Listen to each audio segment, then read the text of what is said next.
Looking for a fast-charging, ultra-responsive stylus for your iPad?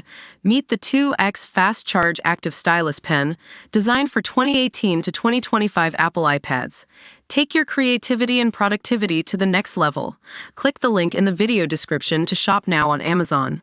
Wee Streeting slams NHS as being addicted to spending, as he plans for significant job cuts and savings.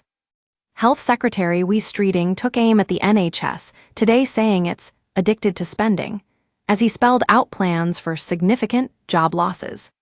The cabinet minister indicated that his health service shakeup could see NHS quangos get the chop in a bureaucracy overhaul. His warning shot came as he considered swinging the axe at health-related bodies, but couldn't put a figure on redundancy figures. It comes after the shock announcement this week that NHS England would be abolished, with its role coming under direct ministerial control. Speaking to Sky News Sunday Morning with Trevor Phillips, he said, "I'm genuinely sorry about that because we don't want them to be in that position, but I've got to make the changes that are necessary." The changes are the biggest since reforms in 2012, when NHS England was set up. He refused to say which bodies would be hit, saying decisions would be made when NHS Chair Penny Dash releases her review. Later speaking to the BBC's Sunday with Laura Kuensberg program, he said, "I'm going after the bureaucracy, not the people who work in it. Of course, I can't sugarcoat the fact that there will be a significant number of job losses, and we will want to make sure we are treating people fairly, supporting them properly through that process. I'm not criticizing them, but I've got to make sure the system is well set up." He also told how integrated care boards will have to cut their costs by half, as they would have been up to £6 billion over budget. He said, "I'm afraid this speaks to the culture that I identified before the general election, where the NHS is addicted to overspending, is addicted to running up routine deficits, with the assumption that someone will come along to bail them out." He also commented on the upcoming welfare changes, but refused to be drawn on whether some disability benefits would be frozen.